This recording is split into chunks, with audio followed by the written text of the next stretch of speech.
eternity. God bless the day when He gave me you. Every now and then, for a lifetime, I'll bless this day and cherish your faith in me.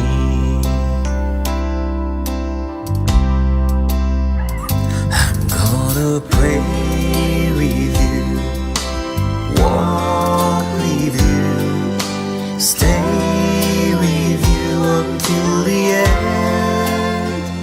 I'm gonna laugh with you, cry with you, breathe with you all my days.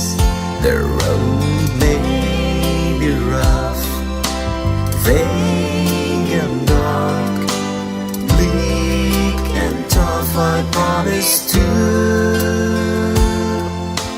cherish you with all my heart.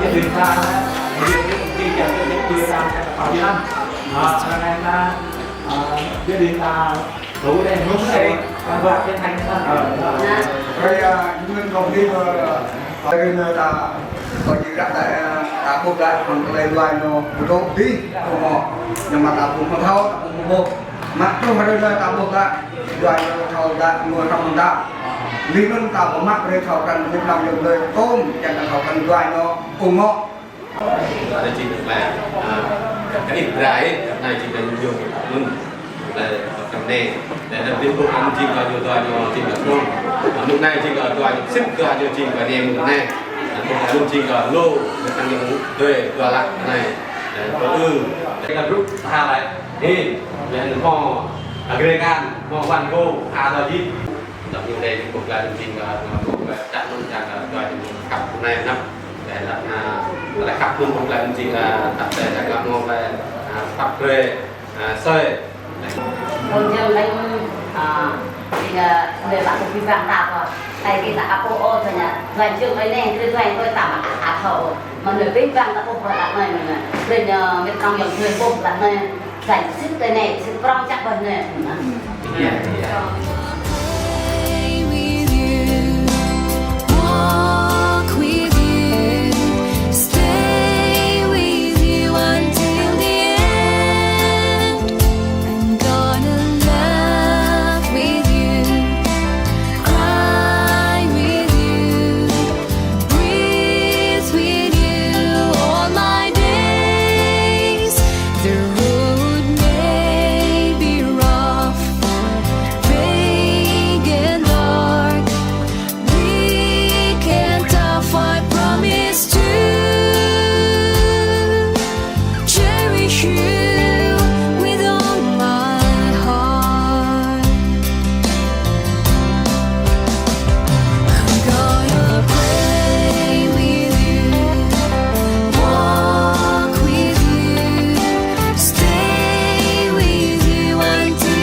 cũng biết mười cờ với bằng bình mệt hoa khi ông ta bốc lại hàng tẩy máng tẩy yun biết ông rồi ngồi mát hàng tuần lát sang nó có nhung một chiên cờ là bán nhiều chiên sang nó đọc mà này cho tôi hồi nhập bạc trả nhiều chi ô từ trôi lẽ làm mà đi một mệt hèm klạ chẳng tất cảพี่bằng ta yum mà phát bị mắc bởi một nơi ta từ bộ tuổi chùa tầm tra vật hàng tuần gác sang nó có nhung กันไก่มันเดี๋ยวตะกะบิงตาบ่อยประมังพุ่นเลยครับเวลาโปกินไก่ลำนี้ในเวลาเกิดตัวกะสังน้ำเราเดี๋ยวก็วันมือวิบังตาหางตะเลยมาหางตะเลยยุนมาตั้งงานตัวโจตมเดราหางสังนองยูกันไก่มันตามุดลำหางตะเลยนุกนัวไปดิ้นมือก็พิบัง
Not sure if you know this, but when we first met, I got so nervous I couldn't speak.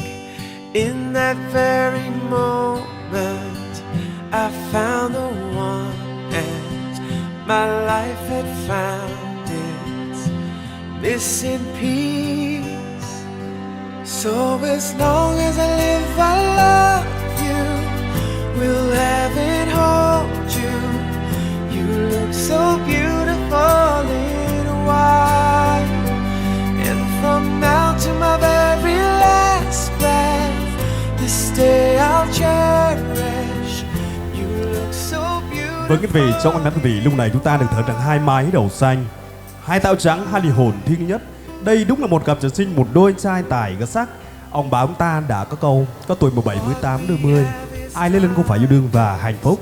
Và hạnh phúc nhất hôm nay là đây, nhớ lại thuở xưa, nhân dân ta như cá trổ chim lồng, vòng viễn thực dân đâu cưới cổ, đình đàm quyết xin thời gian khổ và cuối cùng mùa thu năm ấy cũng tới. Khắp đất trong rực ánh sao bay, ơn đảng gắn bờ hồ cầm tay. Và nhân dân Việt Nam của chúng ta tràn ngập tình yêu như ngày hôm nay. Vâng quý vị, và ngày hạnh phúc lớn lao của cô dâu và chú rể chồng buổi trưa hôm nay, ban tổ chức xin trân trọng khách mời đại diện bên phía nhà gái, xin trân trọng khách mời Mỹ Joy và Ma Joy tiến về sân khấu ạ. Về phía đàn trai, ban tổ chức xin trân trọng khách mời Mỹ Đao và Ma Đao tiến về sân khấu.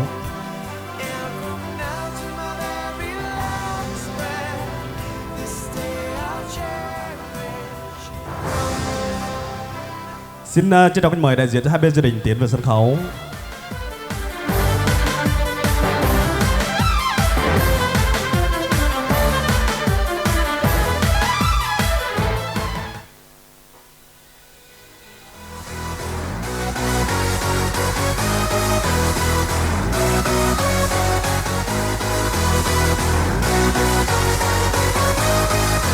Xin trân trọng khách mời. Vâng quý vị, hôm nay đây sự nhiệt chí cao của hai bên gia đình và chính quyền địa phương đã chọn một ngày lành tháng tốt. Bà con ta nô nức mừng vui trước sau ta đã về lời tròn tình vàng đá tròn lời thủy chung. Thật là cuộc sống của bên gia đình hạnh phúc. Và ngay bây giờ ban tổ chức không để vì phải chờ lâu, xin được phép thay mặt cho nhà hàng từ gửi lời đồng của Thái Lâm, xin tuyên bố buổi lễ vô quy cho siêu kiêu và con nghe xin được phép được bắt đầu. Xin vì cho một tràng vỗ tay thật lớn nào.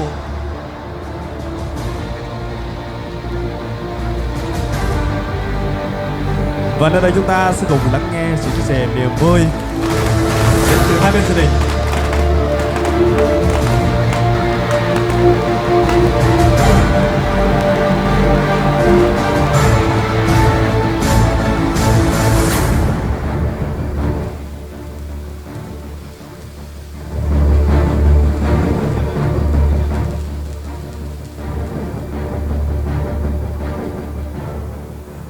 Và xin trân trọng kính mời đại diện bên đàn gái, xin trân trọng kính mời em Mai Joy. Plung lao có cú bini có ai đây, bini có bing mima bing long va bing ai dạ, có chinh vào cái kỹ chắc nhờ bing dạ này hàng ai nhờ thì phải nhập rồi, xong ạ. Có này chừng bắt la có sang nọ cái này.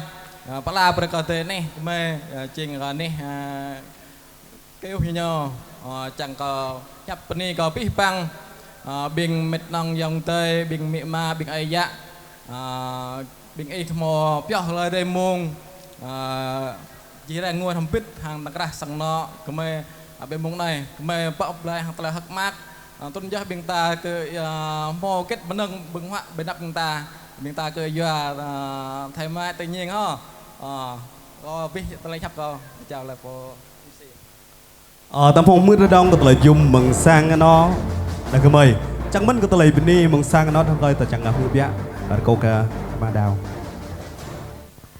Xin phép chào tất cả các bạn là Doan hả lợi cho dài ra bây giờ là cái gì thông cảm trước tiên con xin chào tất cả anh em cô chú bên họ nhà gái và tất cả anh em họ hàng gần xa lên tham dự. Hôm nay là ngày vui của cháu nhưng ngày 26 tháng 4 tức là vào ngày 7 tháng 3 năm Quý Mão, hôm nay được sự chào đón rất là nhiệt tình của họ nhà gái. Tôi họ nhà trai thay mặt là bố mẹ của cháu Nghĩa hôm nay là cùng với gia đình giữ leo về tham gia đây.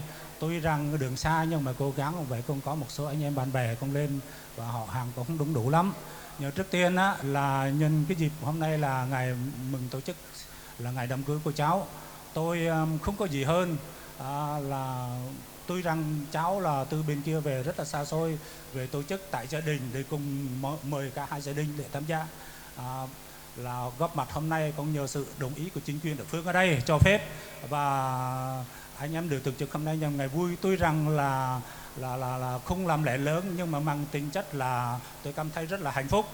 Qua đây tôi gửi lên tất cả chào tất cả anh em bạn bè cô chú và gia đình nhà gái luôn luôn mạnh khỏe và thành đạt trong cuộc sống, và chúc tất cả các gia đình anh em bạn bè ăn rất là ngon miệng, và chào tất cả anh em dần chương trình MC và ban nhạc. Rồi xin chào tất cả nha. Vâng, mong tất cả quý vị hãy cho một tràng phát tay thật lớn nào. Và quý vị sự chia sẻ niềm vui hạnh phúc lớn lao của hai bên dền đã thốt rằng xin chân thành cảm ơn quý vị rất nhiều đã bỏ thời gian và ngồi của mình cùng chung vui trong buổi trưa hôm nay. Cuối cùng ra hơn ngoài sự kính chúc tất cả ông ta dùng một tiếng ngon miệng và tràn ngập niềm vui, xin chân thành cảm ơn rất nhiều. Với quý vị và tiến về nghi thức trong buổi chiều nay, ban tổ chức xin chỉ đọc cái mời cô dâu và chú rể để tỏ lòng hiếu thảo của bậc sĩ thành. Dù rằng bậc sĩ thành không có mặt đông đủ ở đây, nhưng là người anh, người chị, cũng là người cậu, người cô, cũng là thay mặt cho những người bậc sinh thành. Xin chỉ đọc cái mời cô dâu và chú rể, chúng ta sẽ cùng dâng ly rượu hiếu, rượu tình trong buổi chiều hôm nay.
Lòng bỗng thấy xôn xao ngày hôm nay, ngày vui nhất trong cuộc đời, ngày em sẽ là một nửa của anh. Tiếng chuông ngân lên, giờ thiêng liêng đến rồi, mắt em long lanh, giọt nước mắt khẽ rơi, niềm hạnh phúc hòa theo nước mắt em rơi, nụ hôn ấm nồng đặt lên khóe môi. Ngày vui nhất đời anh, ngày vui nhất đời em, trong chiếc thiệp xinh xinh có tên hai đứa mình, ngàn lời chúc. Xin chân thành cảm ơn những món quà vô giá của quý vị đã cho tặng để làm vật kỷ niệm. Xin chân thành cảm ơn rất là nhiều. Và ngay bây giờ cũng xin thay mặt cho ban nhạc đồng hành với nhà hàng từ gửi là đồng của Thái Lâm, xin kính chúc cô dâu và chú rể sống trong năm hạnh phúc, yêu thương nhau cho đến đầu bạc răng long. Và xin trân trọng mời cô dâu và chú rể chúng ta sẽ cùng đi chúc từng bạn một để nhận được những lời chúc thân thương nhất. Xin trân trọng mời.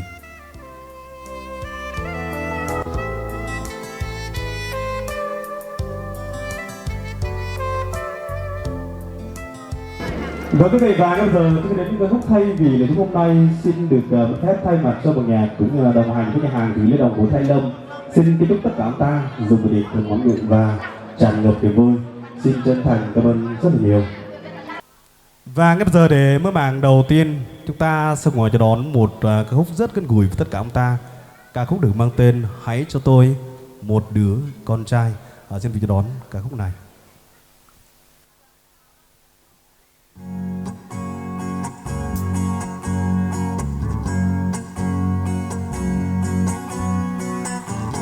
mình xem á, tên này chẳng cả muôn, vì đi là chắc chứ chẳng phùng rây, chẳng mất chứ chẳng phùng rây đăng ký không biết lấy muôn, số xuân, nhưng bác đoa cho ủng hộ quay muôn trong tên này.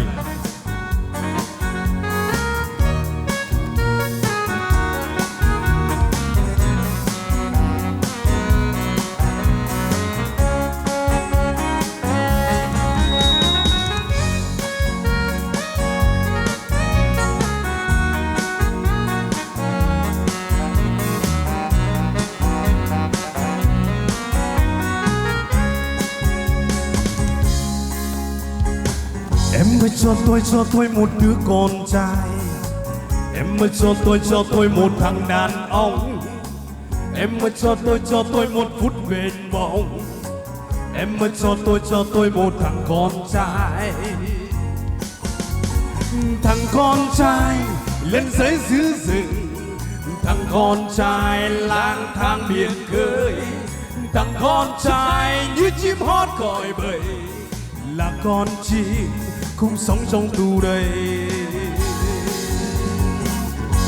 Hãy cho tôi yêu em như nước sông non cao, như bão sâu rừng già, như đàn ông yêu em giữ như cặp tiếng. Hãy cho tôi yêu em như nước sông non cao, như bão sâu rừng già, như đàn ông yêu em giữ như cặp tiếng. Oh, oh, oh.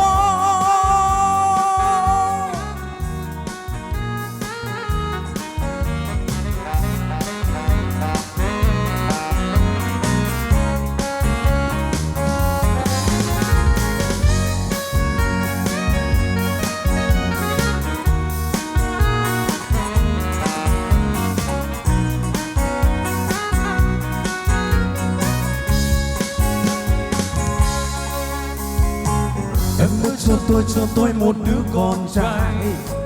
Em mới cho tôi một thằng đàn ông.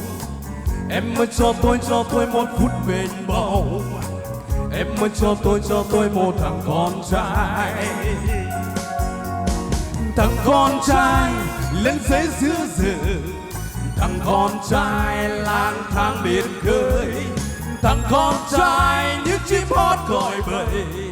Là con chim cũng sống trong tù đầy.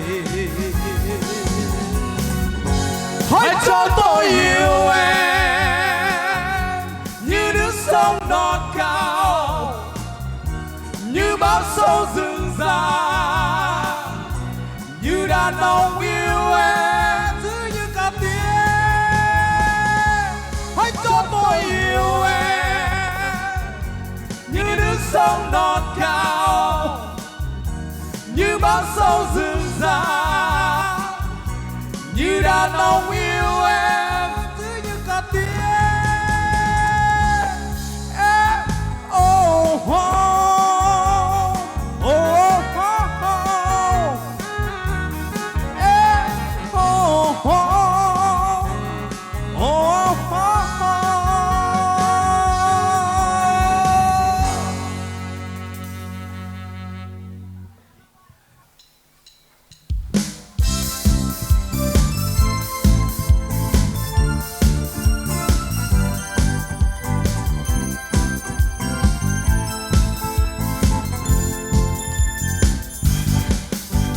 Yêu em như thuở nào, tình yêu còn in đầy trang giấy.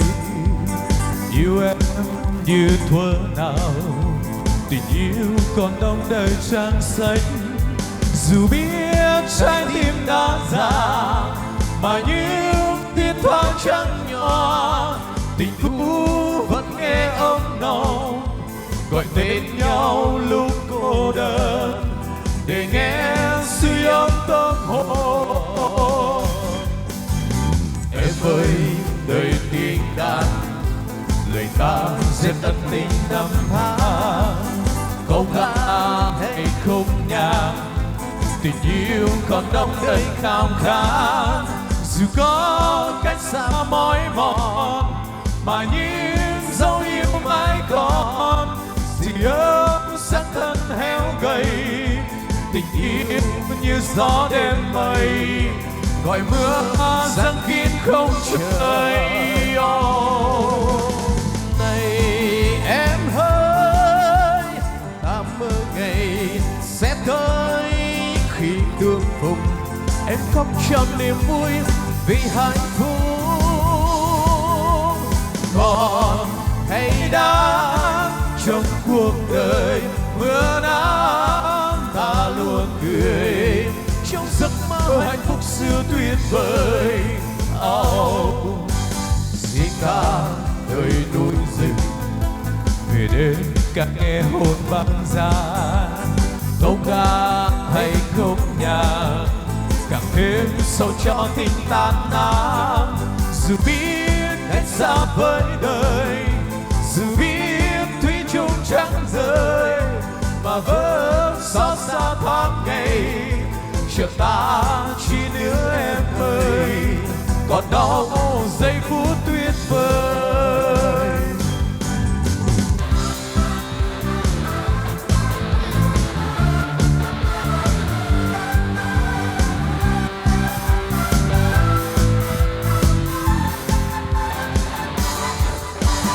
em ơi đời tiếng đàn lời ca sẽ ân tình năm tháng câu ca hay khúc nhạc càng thêm soi cho tình tan nát dù biết cách xa với đời dù biết thủy chung chẳng đời mà vẫn sắc xa tháng ngày chờ ta chỉ đứa em ơi còn đâu giây phút tuyệt vời này em hỡi ta mơ ngày sẽ tới khi tương phùng em khóc trong niềm vui vì hạnh phúc còn hay đã trong cuộc đời mưa nắng ta luôn cười trong giấc mơ hạnh phúc xưa tuyệt vời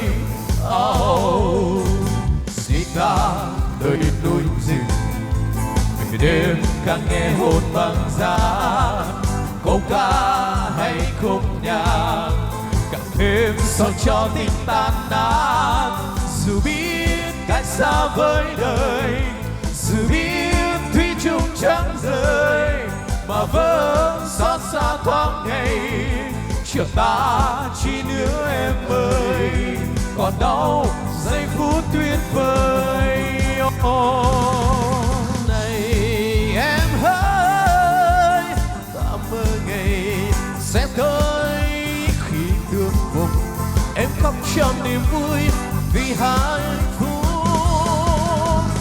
còn hay đã trong cuộc đời mưa nắng ta luôn cười trong giấc mơ hạnh phúc xưa tuyệt vời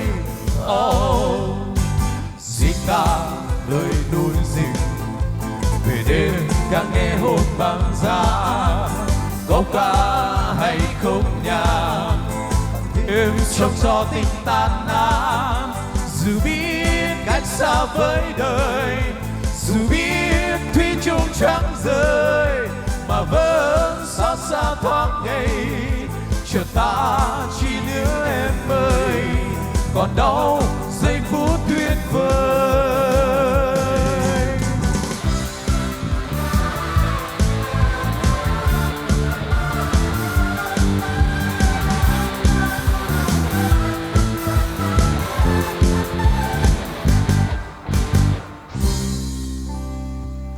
vâng xin cảm ơn rất là nhiều.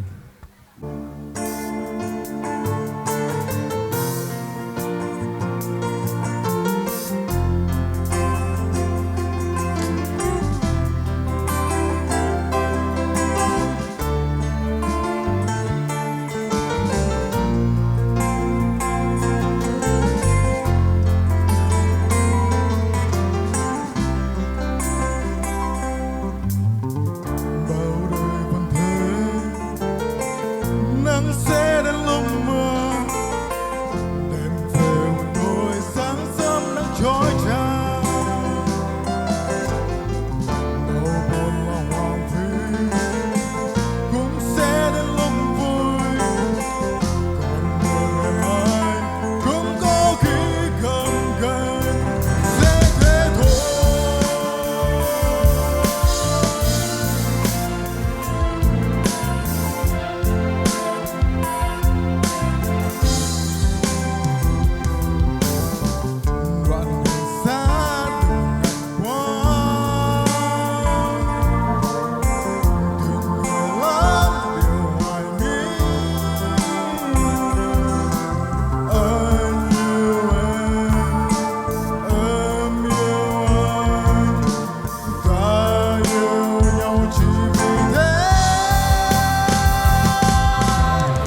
Vâng, xin chân thành cảm ơn một ca khúc sẽ thế thôi của bạn Jack đã thể hiện rất tuyệt vời.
Xin chân thành cảm ơn một giọng hát rất ngọt ngào đã trao tặng ca khúc Vì Em Là Cô Gái ED rất tuyệt vời trong buổi trưa hôm nay.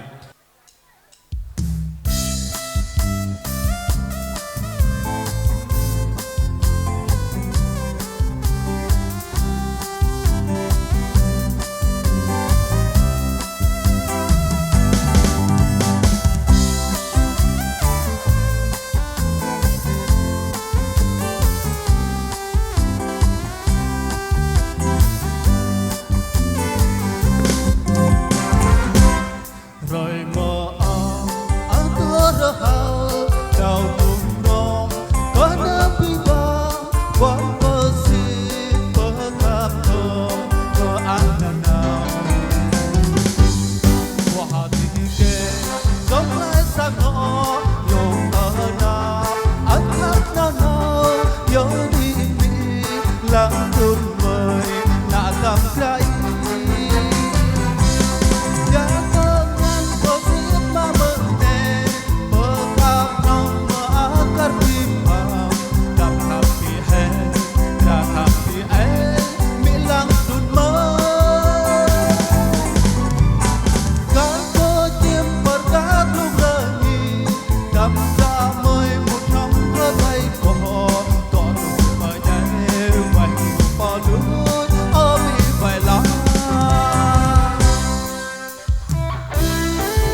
thầm trái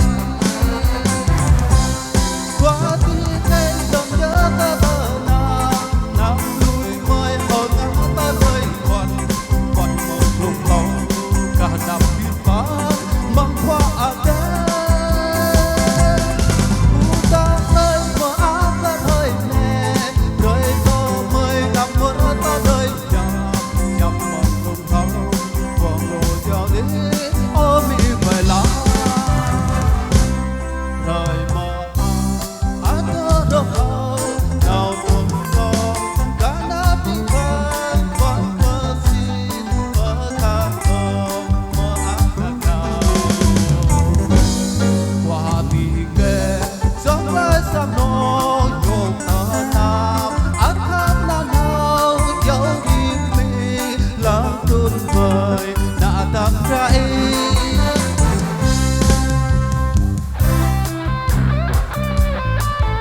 Vâng, xin đi cho một tràng tay thật lớn nào. Xin chân thành cảm ơn lời ca hát của anh Toàn rất là nhiều đã thể hiện một khúc tràn đầy ý nghĩa hôm nay. Vâng, và sau đây trả lời yêu cầu của mọi người thì phép Hu hát ca khúc đọc lại Chị Tin Mai Chi. Vâng, xin chân thành.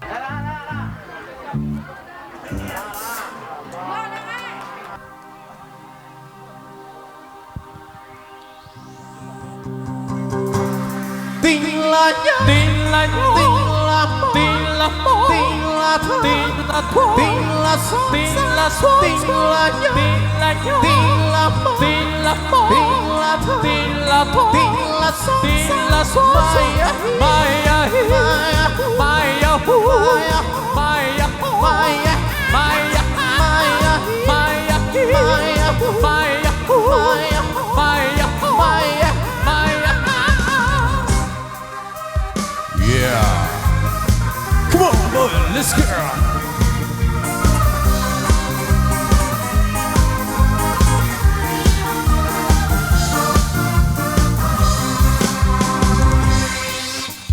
Alo, em à, nhớ anh không?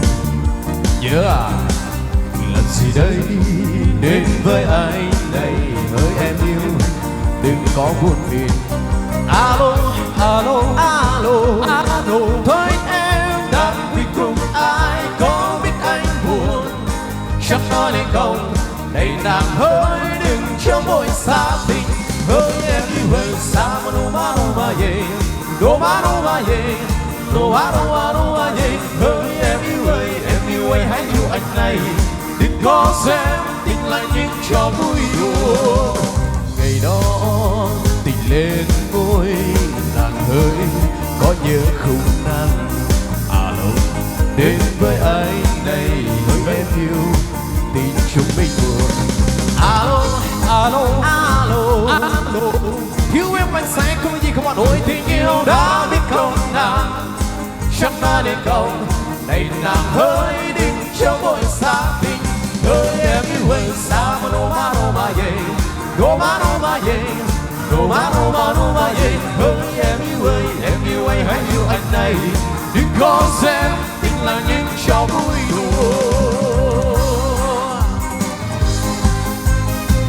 Yeah.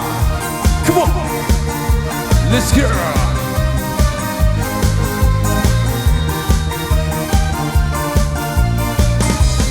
Maya, Maya, Maya, Maya, Maya, Maya, Maya, Maya, Maya, Maya, Maya, Maya, Maya, Maya. Alo, em à, nhớ anh không? Nhớ à, làm gì đây đến với anh đây hỡi em yêu tình chúng mình buồn. Alo, alo, alo, alo, thôi em đang vui cùng ai, có biết anh buồn, chắc nói lên câu này nàng hỡi đừng cho vội xa tình, hỡi em yêu ơi xa mà nô mà về, nô mà về, nô mà về, hỡi em yêu ơi hãy yêu anh này, đừng có xem tình là những trò vui đùa, ngày đó tình lên môi nàng hỡi có nhớ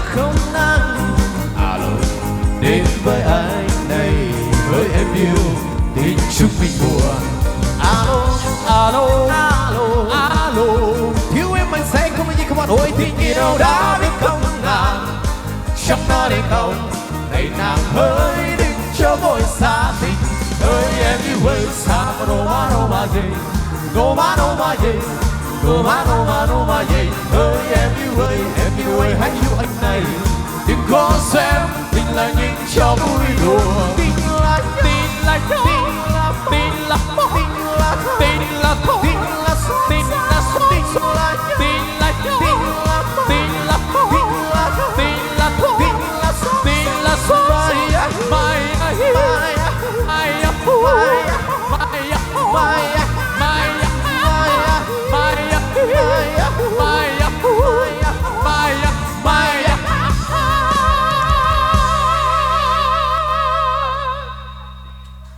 Thank you, người là nghe của mình.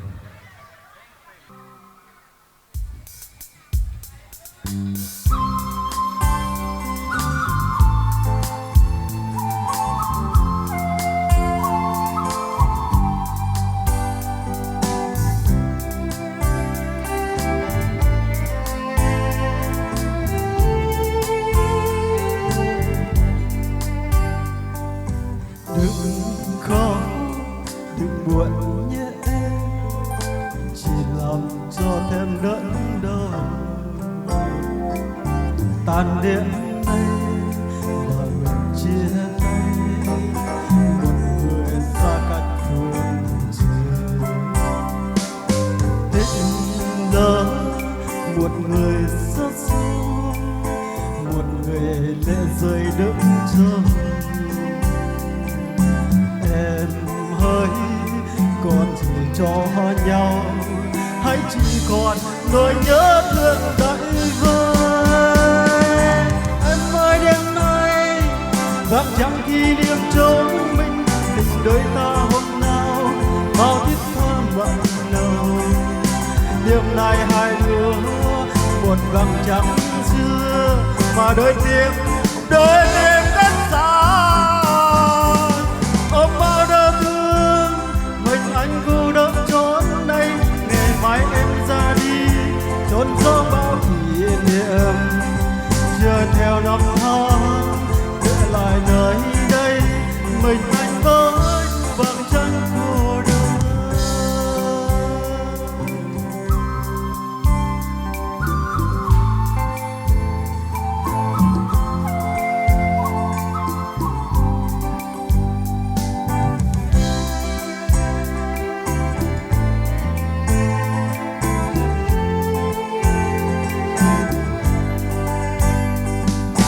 Đừng khóc, đừng buồn nhé, chỉ làm cho thêm đớn đau. Tàn đêm nay là mình chia tay, một người xa cách phương trời. Tình lỡ một người xa sông, một người lệ rơi đứng trông. Hỡi còn chỉ cho nhau hay chỉ còn nỗi nhớ thương đợi vơi. Em ơi đêm nay vắng chẳng kỷ niệm chúng mình, tình đôi ta hôm nào bao thiết tha mặn nồng. Đêm nay hai đứa một vắng trắng xưa mà đôi tim cách xa. Ôm bao đau thương mình anh cô đơn trốn đây, ngày mai em ra đi trốn gió bao kỷ niệm. Chờ theo năm tháng để lại nơi đây, mình anh với vầng trăng cô đơn.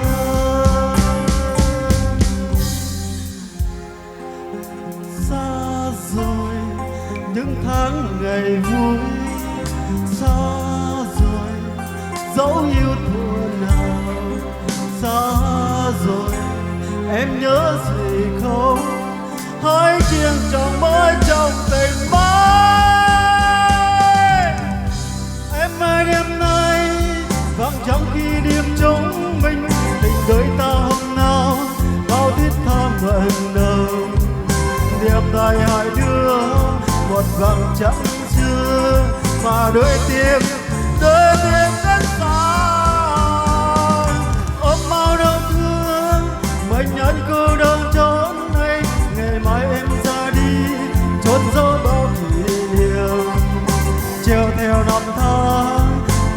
lại nơi đây mình anh với vầng trăng khô đơn, vầng trăng khô đơn.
Hãy subscribe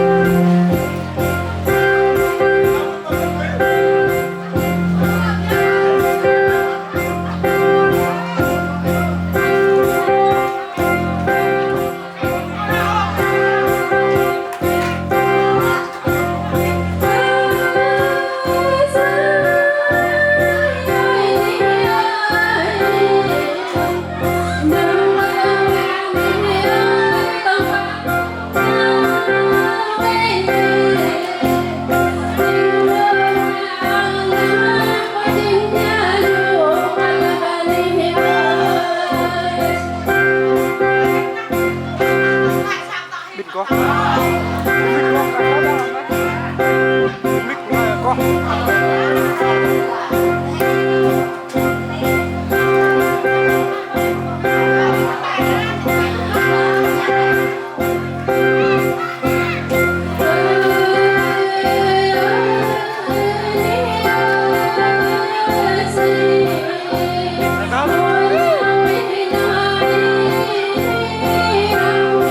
không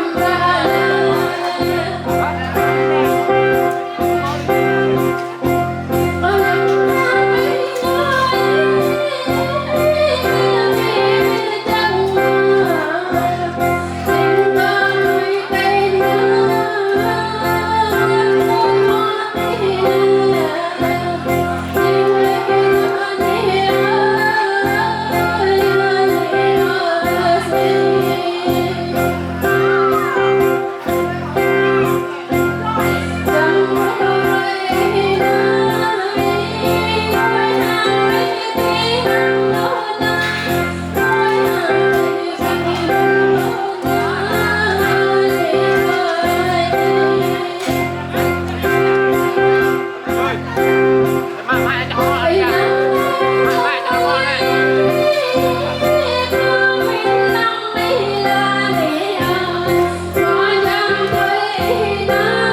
Đừng có luôn. Hãy subscribe cho kênh Ghiền Mì Gõ